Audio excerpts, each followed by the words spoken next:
Hello and welcome to eCommerce Matters, brought to you by BlackCurve. We help e-commerce businesses make pricing decisions. As always, I'm joined by my aforementioned sidekick, Dr. Rob Horton. He's brought a lot of data today, so watch out. I'm Philip Huthwaite, the founder of BlackCurve, and without further ado, here we go. I haven't told what we're talking about, I've just realised, so I should probably tell the title, shouldn't I? Yeah. That might help. Rob and his bag of data. In his bag of data. You've always got the data, Rob, haven't you? You've always got the data.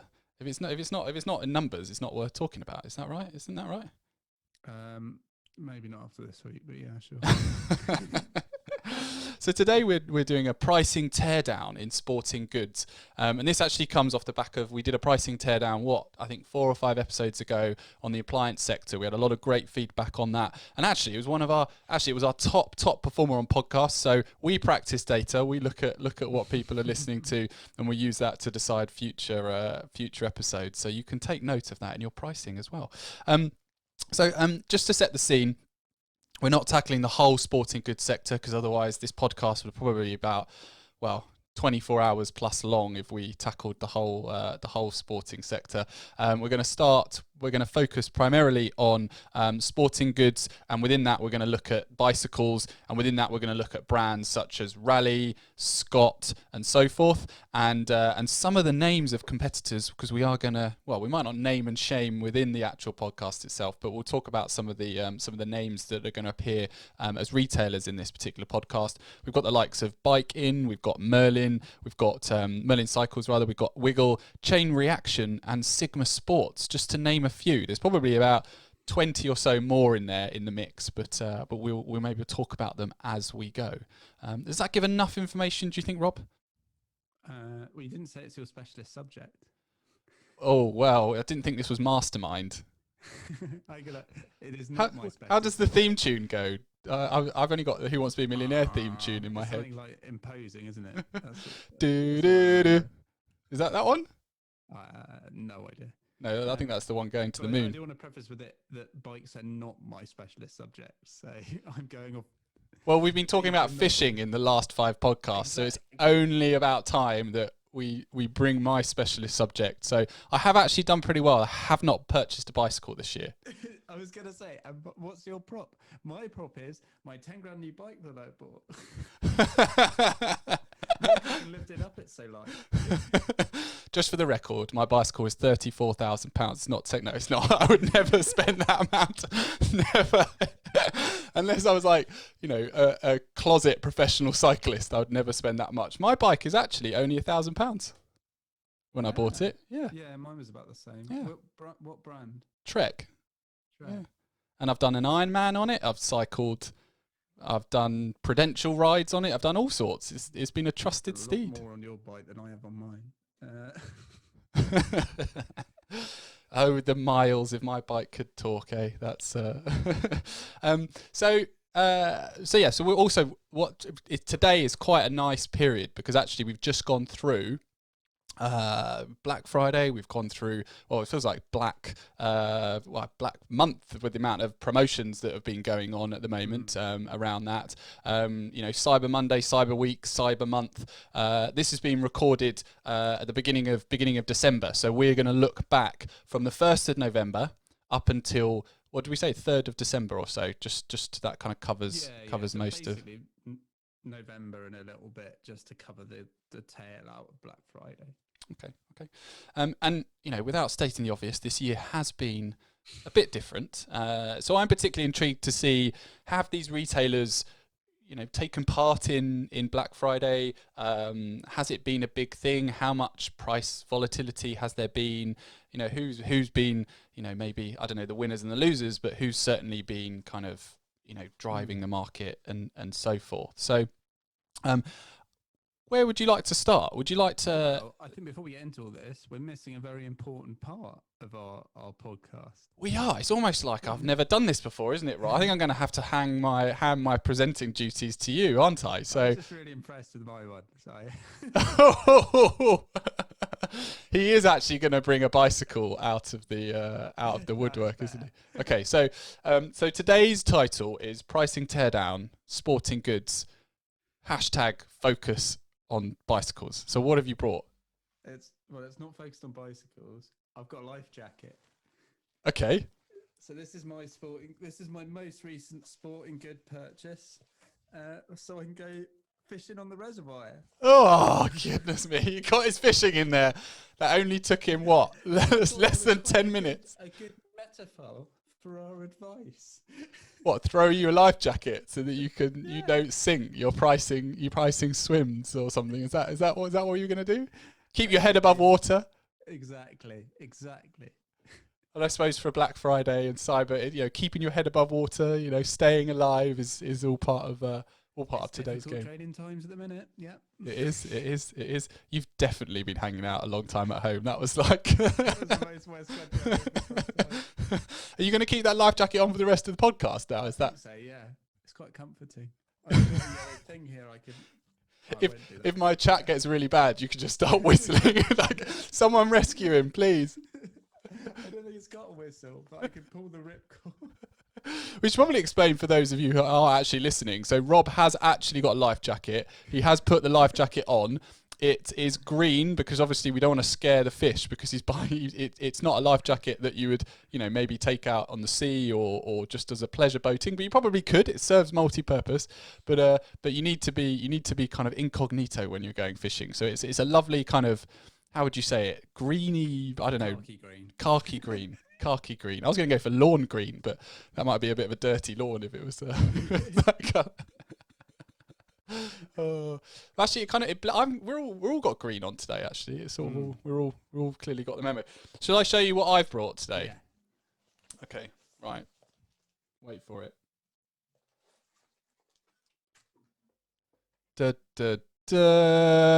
Okay, and I've purchased this quite a while ago. It's a Joe Blow. Don't worry, it's not a sex toy. I've not brought it for today. It is a bicycle pump, a yellow bicycle pump. And I brought this because not only is this a sporting good, and actually this is probably one of the best purchases I've made. It's a floor pump and very useful if you are a cyclist because it tells you the gauge that you need to pump it up to. But the reason I've also bought it for, because I was trying to be clever this week, and is Black Friday, Cyber Monday, and all of that jazz all kind of hot air? Is it been overinflated? Yeah, we both went for the stretch on the metal. That's made my day. I also have a Joe Blow bike pump, but it is in London. Do you want to know what the best use for the Joe Blow bike pump is that I discovered this summer? This is my pro tip. I'm a bit worried. I hope it involves. No, it's barbecue bellows. Oh, clever! No more breathing on the barbecue. So that's patented. I'm generally tempted to sell bike pumps as barbecue accessories because it's so effective. But it's mind blowing. Maybe less mind blowing for your other half who's trying to sunbathe in the garden in the smoke. And you're angling it all towards. Rob, it was a light an hour ago. Why are you still going? Got to get up to temperature. Oh, good stuff. Okay. Well, he's taken off the life jacket. Clearly, that was. I thought you were going to wear it the whole time. Yeah, it's not that comfortable. How long are these fishing trips? 6 or 7 hours, but I'm wearing more layers. Okay, fair enough. Okay, right, cool. It's so cold, you can't feel anything in a minute. Well done. A+ there. A+ for prop. So, okay, so pricing teardown, sporting goods. I thought it'd be great to pick some products, dive straight in, talk about them, talk about some of the trends, and I'd like to start by saying that actually it's interesting because in these types of bicycles, so we've got the likes of Scott bicycles, rally bicycles in there. We have got bicycle pumps in there. We've got all sorts of kind of repair kits, puncture repair kits. We've got even more bicycle pumps in there. We've got cat eyes that do lights on bikes. All of these kind of products, inner tubes and so forth.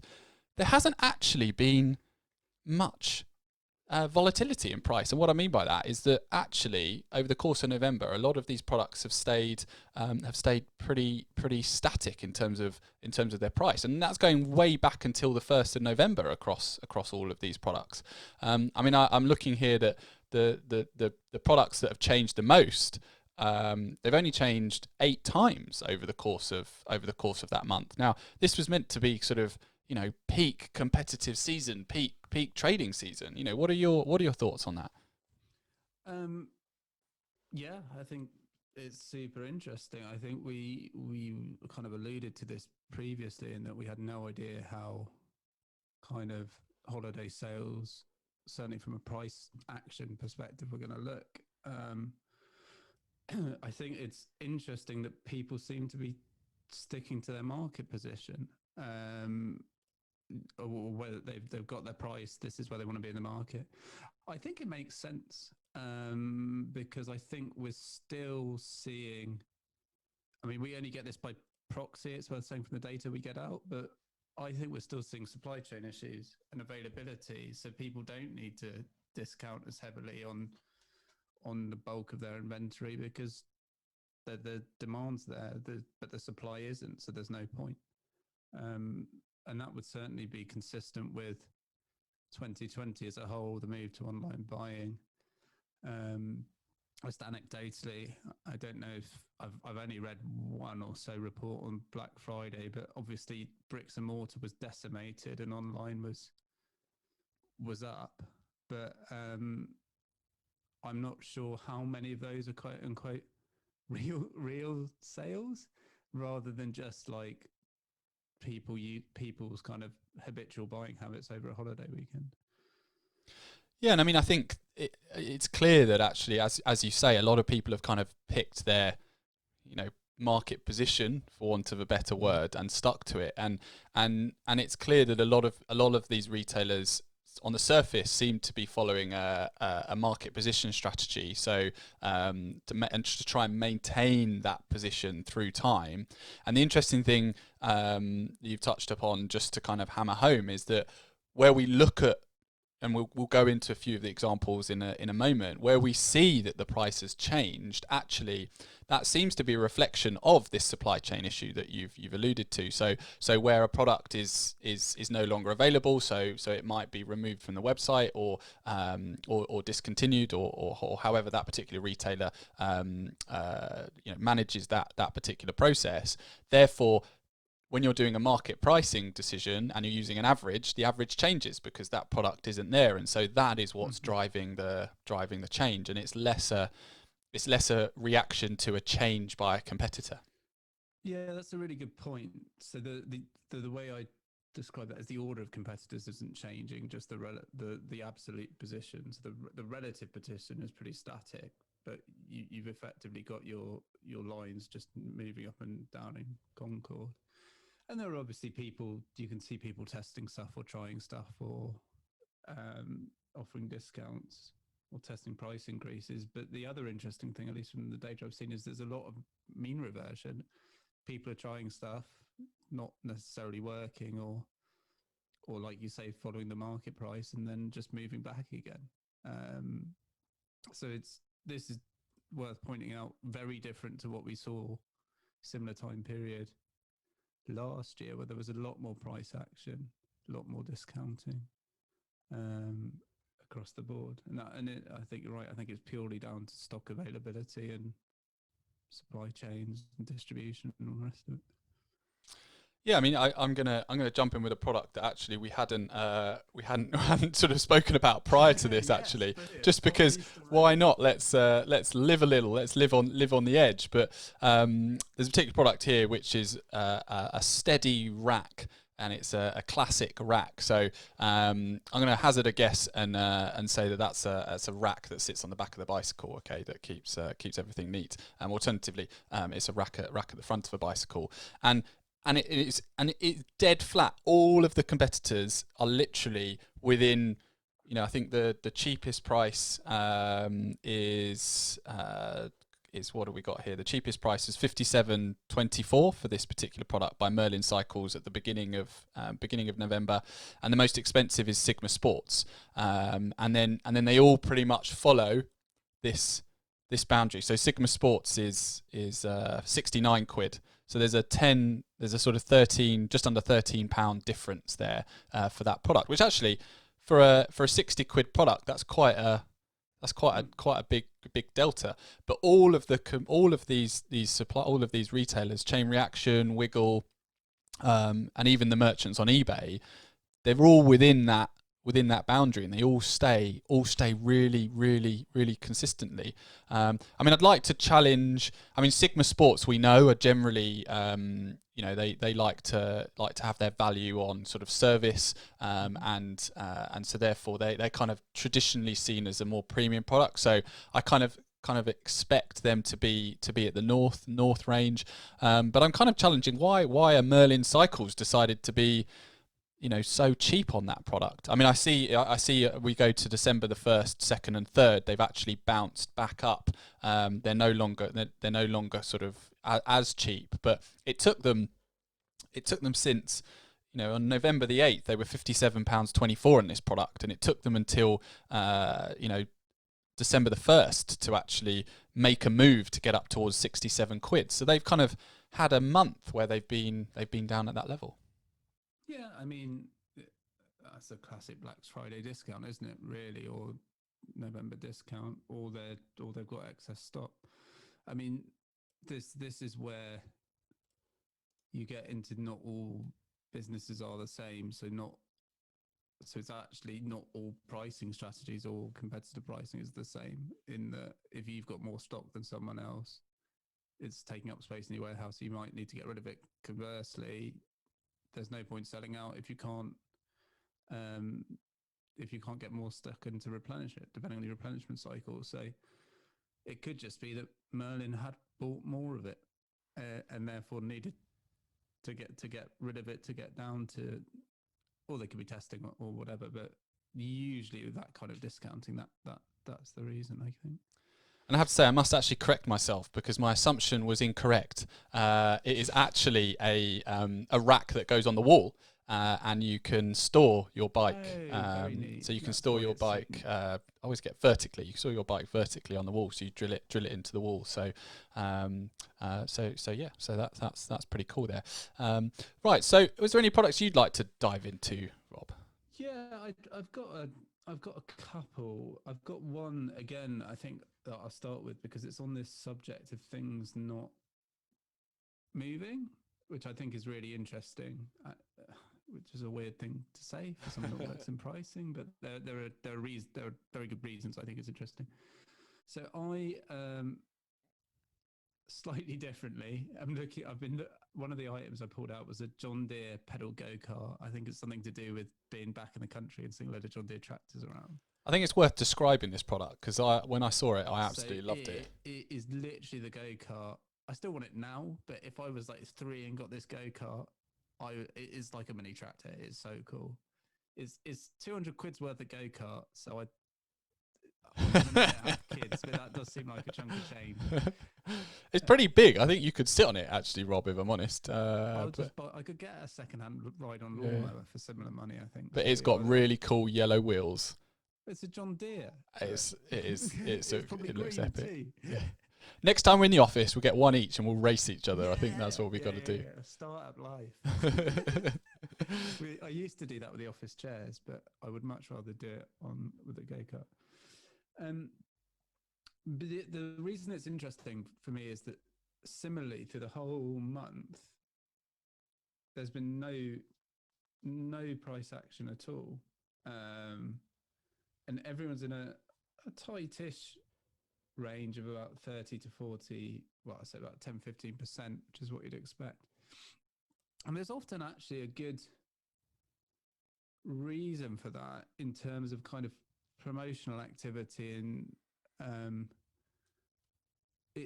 how it all kind of how the kind of e-commerce glue all joins together, really, because I think part of what we may not see in the price action is if people are doing kind of site-wide discount codes or that kind of thing, and using marketing, paid advertising, and other promotions to drive volume through.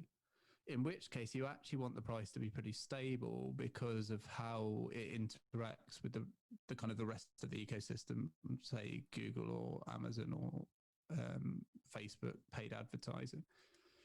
So if you're kind of running a bunch of promotional campaigns, or you want to measure the effect of those, keeping the price stable is quite a sensible thing to do, because then you're not getting fluctuations in demand from that, and you can isolate exactly how successful that promotional activity is for you. And it's interesting that it's something that I think I'm certainly going to go back to our clients and talk about at times of how do they manage their promotions through this holiday season, because it's looking like it was either they weren't running many, or that they were handled in a different way outside kind of individual product level pricing.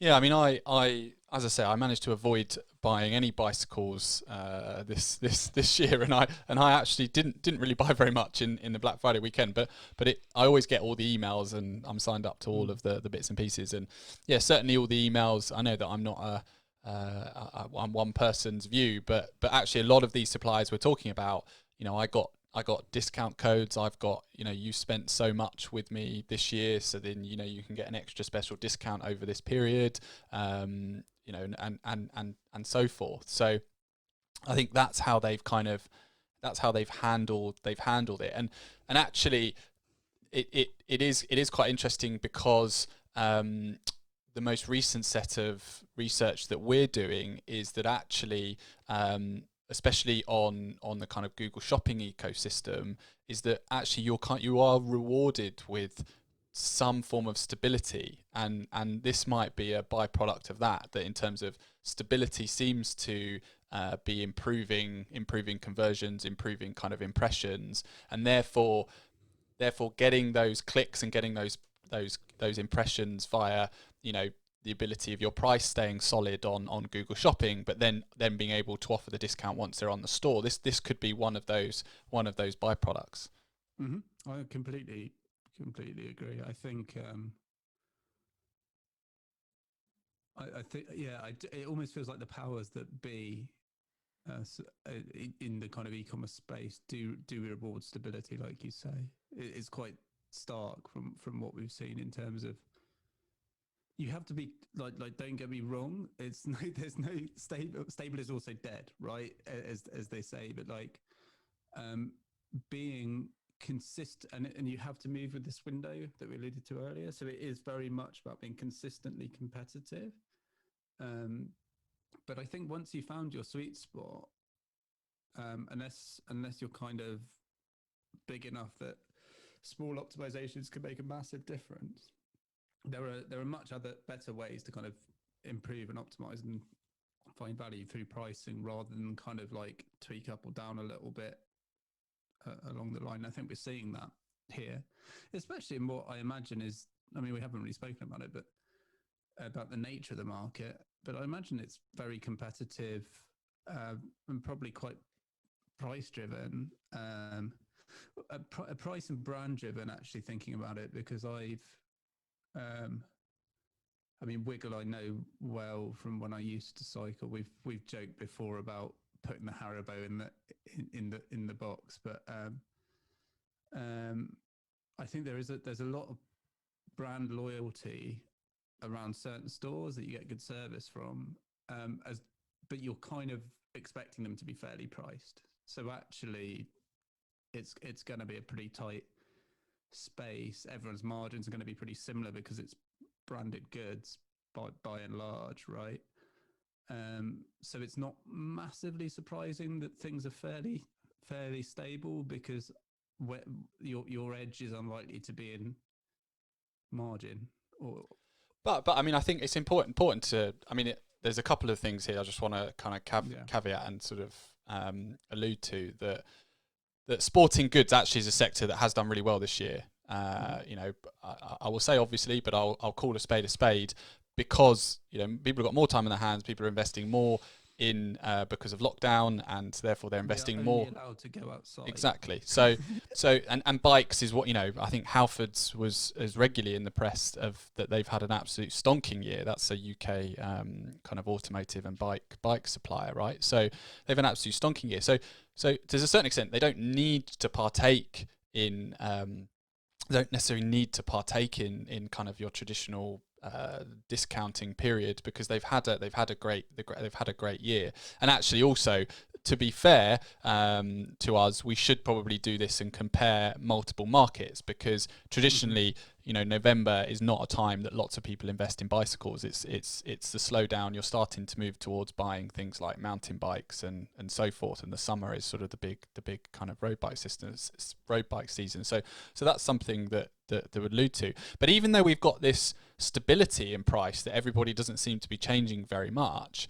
there is still actually quite a big spread. I mean, even on this product here, the cheapest was Skate Hut, that was £154.17 on this John Deere. And what have we got? We've got On Buy and Frugu and a few other. They're kind of 200 quid plus, right? Mm-hmm. So there's always a 50 quid difference. So I'd still, I'm a firm believer in incremental nudges, and I'm a firm believer in stability. But unless these particular suppliers are offering discounts, I would kind of challenge, why are they so far away from each other? And there should be a sort of tighter focus towards getting towards at least the market price, right? Because none of them seem to be moving towards getting to the lowest competitor, which clearly that you don't have to, but certainly there's merit in getting towards that market price if this product is market driven.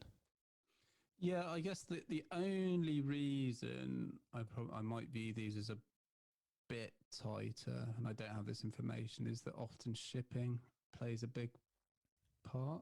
So and you're in the range where you're looking at, some of these might include shipping, and some of these, all the prices we're talking about are ex shipping, it should be said, but there is. Some might have free delivery, and some might have plus. And it would be of the order of the difference, probably, or somewhere there. Yeah.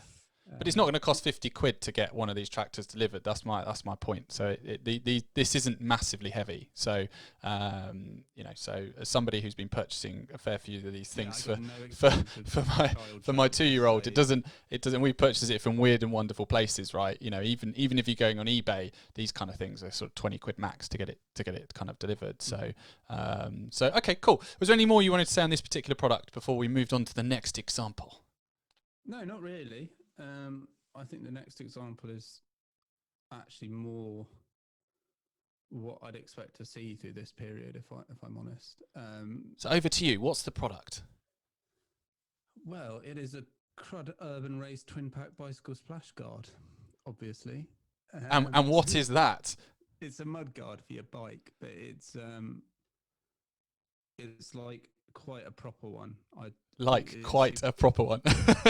Well, it seems serious in that, like, I googled it, and there was like a pro mountain biker doing really muddy mountain biking things who was sponsored by them. So I think it feels like a serious brand to me. You know what I mean, if I give some context, you can get mud guards for like £3, right? If you want to, it's just a bit of plastic. It's just a bit of plastic at the back to stop mud getting onto your back while you're cycling, which it still does, but at least it actually, what I found from this is you can actually make one from half a water bottle chopped in half a plastic bottle. Perfect. And it's environmentally friendly because you've already got it as well. If you use a bottle that's broken, Yeah. But this particular one, I mean, the most expensive is 30 quid. So, that kind of gives, I mean, if we're using price to establish, how technical something is, that hopefully kind of sets the scenes for those who aren't as intimate with the mud guard market. So what would you like to say about this particular product, Rob? So it's that, first of all, there are a lot of people selling it compared to the last one. Yeah, tons. So I've got a different set of suppliers actually, which is interesting for sure. Actually, I suppose the previous product was a tractor, so this is a bicycle component, so it sort of makes sense. But there's a couple of interesting stories here for me in that, like, so Wiggle are clearly doing something. All right. So that if I pull back, that there are like 3 or 4, and what I would call, I think, not proper companies, it's unfair, but like a lot of the cheaper ones are kind of Amazon and eBay, and you don't really have visibility on who's selling them. And there are marketplace, individual, sort of one-man band sort of that type of things. Yeah. The bulk of kind of established stores are actually around the £30 mark. Apart from, interestingly, Wiggle, which is at about the £16 or £17 mark. But Wiggle are obviously in this doing something interesting in their pricing, because they kind of kick up halfway through and then drop back down again, which, I mean, again, we've said this before, but over a weekly period. So there's clearly they're doing some kind of weekly price testing or price move based on these other suppliers. And they've dropped back down, haven't they? They dropped above the market price, sort of November the 8th to November the 12th, and then they dipped underneath it. But when we say dipped, they're the cheapest in the market, aren't they? Actually, until some stock comes back in from the likes of Black. So looks of things, Blacks don't actually sell this product until the end. Is that might be a supply chain chain this piece? Is the real interesting thing around this product is that we've got lots of patchy data from, say, we've got Ultimate Outdoors have it for 3 days, Millets have it for 4 days. So it's clearly kind of, there's a stock availability thing going on here, because people are selling it and then running out and the data's disappearing, which is what we tend to happen. Yeah, I mean, it might be worth saying that Ultimate Outdoors and Millets, I haven't actually seen. Do Millets still have bricks and mortar stores? I haven't seen them in my local area, but we've got an Ultimate Outdoors. It's been about 9 months since I've been to a high street. Right, so fair enough. So, but like Ultimate Outdoors, I know before the lockdown, so I'm around the corner from Kingston, and Kingston upon Thames, and there's an Ultimate Outdoors in town, and I know that prior to lockdown, they were really struggling, and they have actually been open during lockdown, but it's interesting to see that Millets as a bricks and mortar store is right down in terms of price. It's really low. So I wondered if there was something in it that they're a bricks and mortar store or not. I was just throwing that into the mix. Yeah, they might just be dumping stock in the. It's hard to know, because I think for a lot of bricks and mortar in general, friends in the industry, there's a lot of that going on, because they have to recoup the cash from somewhere. They don't have the time to kind of sit and wait and bide your time and harvest slowly. You've got to pay for the next season's whatever, then pay for the next season basically. So that kind of patchiness, I think, is a real interesting story in terms of availability off and on. You expect to see it in Amazon and eBay, like you say, because it's kind of often one-man bandy sellers. They'll get some stock from somewhere, they'll shift it on. Their supply chain is likely to be less consistent. And often, if you're a bigger store, you'll lose like 3 or 4 sellers to these people, but because they're just not, their storefront is not the whole time effectively, or they can't sell the product the whole time. Most of the time,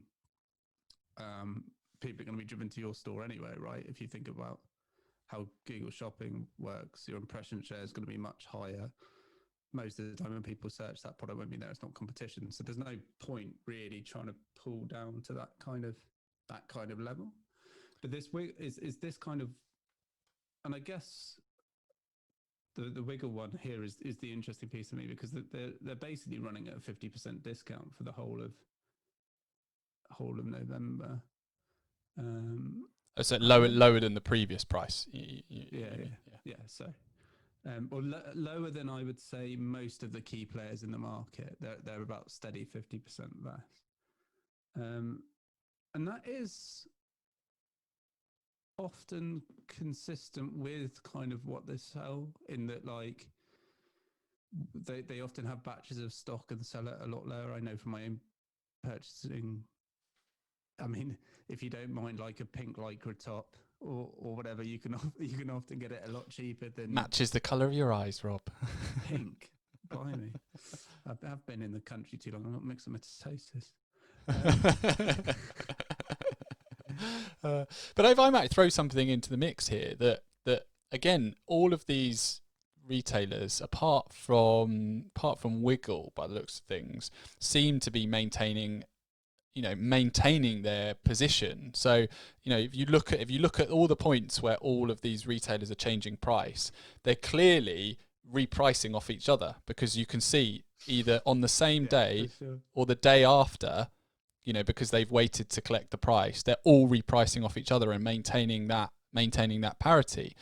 And none of them are doing anything smarter than that. Okay, so none of them are saying, right, I'm this week. We're only looking at November, granted, but this week I'm going to test if I need to maintain parity with I don't know, Leisure Lake Bikes, or this week I'm going to see if I can maintain parity with Wiggle, or if this week I'm going to go lowest, or this week I'm going to go market price. None of them are doing those kind of tests. They seem to be running a price, and it might be coincidence, but it seems to be that they're all just doing simple repricing off each other. Yeah, I would say that's basically true of the whole marketplace, to be quite frank, and maybe not Wiggle, just from knowledge that they do work with a competitor of ours, and so I think our slight, I don't know obviously we don't know what they do, but I would imagine that they are doing slightly more sophisticated things in the marketplace, or certainly attempting. Well, even if we take this in isolation, this is one of the products which has changed most price changes in the last month. So one doesn't make a rule, but this would indicate that they're doing something slightly different. So I mean, one thing which does kind of spring to mind is the others don't seem to be following what Wiggle's doing. And Wiggle have a huge market share for bicycle and sporting goods. So none of them seem to be pegging themselves directly to Wiggle. Actually, I look at this now. I know what they've done. They've tested selling at the average price in the marketplace, and it hasn't worked, so they've reverted it. Is that right? That's about right, no? What, on November the... Yeah, November the 7th. They are, a few percent below the market price. And then they've probably been monitoring sales, see if it's profitability, and then they drop down again. Because it's interesting, the market price does drop November the 8th, and at that precise November the 7th, November the 8th, so it goes up and then it drops, and then they're above the market price for almost sort of 4 or 5 days, and then they rapidly correct after that, don't they? So yeah, clearly there's some, this hasn't worked. The algorithm's gone, this hasn't worked. So we're kind of correct it. So I mean, this is why we love data. This is why we love looking at it, because I think if you pick particular examples, you can very quickly get a sense of what pattern are my competitors doing, how are they reacting, and it's not just simply looking at it from the point of view of what price and how do I react to it. It's working out what pattern, what cadence my competitors doing. Who are they following? What are they testing? What are they not testing? And then using that knowledge to support you with your decision making. I mean, I would love these retailers. I can't, some of them are customers of ours, but not all of them. I'd love these retailers to start testing. Hang on, if I get tighter to that market price on certain products, well, how does that improve my conversion? Wiggle, for example, are the cheapest. Is that because they've got better buying power, so they got deeper pockets, or alternatively, have they worked out that actually that the taking that margin hit exponentially opens up the taps, and means that it massively outweighs the margin hit. So I think that's why I love looking at these particular examples. Was there anything else, another product that you wanted to look No, at, Rob? I'm out of products. You're in out of between you're out of my products. mud guards on my John Deere tractor. Well, I kind of feel that without sounding a broken record, we'll pick one more example and then we'll look to wrap up, because I realise we've actually spent a lot longer talking about this than I actually thought we would do. So that's good. So there's obviously a lot to talk about. So I've got a Panaracer Catalyst road tyre with a steel band. So basically, it's the tyre that goes around your wheel. Is the best kind of way to describe it. And again, it is flat. It is absolutely flat across the board. The only kind of suppliers or retailers that have decided to do anything, test out any changes in prices, is eBay. And as we know, that just generally doesn't have any impact on actually the quote unquote sort of, I'm not going to say proper stores, but those that have those that sell through their own online stores and not a marketplace. Generally speaking, you ignore eBay. So eBay, because traditionally it's not always the case these days. There's definitely some sophisticated and big brands selling millions of pounds worth of goods on eBay, but it's not mass market, as in, generally if you're buying a sporting good, more often than not you will go directly to a retailer that you're comfortable with, unless eBay. So and again, this particular product has changed. All the suppliers have changed price a few times on this product over the course of the month, and it is flat, and pretty much the whole time. So I think certainly in sporting goods, with all these examples we're looking at, it looks like, as we say, retailers have decided to do discounts via discount codes, have decided to do member only discounts at checkout, or if you spend over a certain amount of money you get a discount, that kind of thing, and have decided not to change the price, which is interesting. Was there any more that you wanted to say on that? I think we've kind of hammered the point home, haven't we? No, I think we've covered it really. I think there was a lot less price action in this industry over this period. I guess maybe the point you raised earlier is partly to do with it, in that like demand is probably dropping as we get into winter. I've got no idea about Christmas bike sales though, to be fair, because that seems, certainly from my childhood experience, that getting a bike for Christmas was fairly common, and people do tend to buy them in the new year as well, don't they? New year, new me, new bike. I just wonder how much of the demand has been cannibalized earlier on in the year, actually, because I feel like the time, especially this year, people would have been buying in this space would have been 6 months ago. Yeah, I mean, you couldn't get a bike sort of for love nor money over a certain period. People were literally kind of fighting over. Anecdotally, we were trying to find a bike for my other half, and there's a local bike shop in Camden, and we chatted to the guy, and he was saying that like this time last year you could have any pick you wanted, and now he's got 2 bikes left, and they're basically 3 to 4 times the price that they would have been otherwise. I mean, do you want it or not? That's what the trader's saying. Do you want it or not? Because I've got 10 other people that will have it if you don't want it. So, well, I've really enjoyed that. I mean, I think it's nice to talk about products that you have a particular passion about, because there's, and not just a John Deere go-kart. that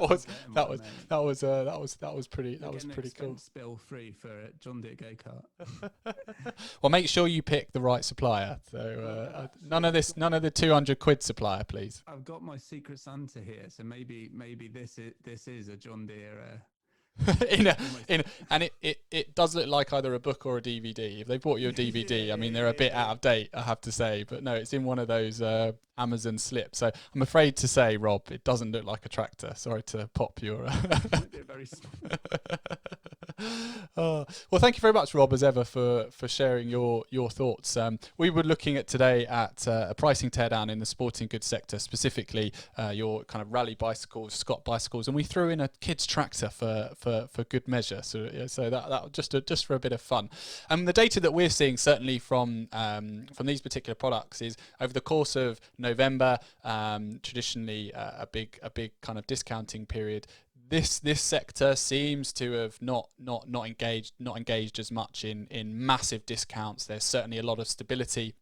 And actually, if we step back and look at these particular retailers' pricing strategies, again, they certainly seem to be running a kind of competitor position pricing strategy, certainly over the course of November. Now, I will caveat that this is one particular a subsector within sporting goods that we've looked at, and so it'd certainly be worth doing a wider research piece and comparing it against other sectors. But as for this particular sector, stability, and they haven't taken part in your Black Friday Cyber Month fun and games. So we've been BlackCurve. This is our podcast, E-Commerce Matters, available on all major podcasting platforms. We look forward to welcoming you next time. Take care. Bye-bye.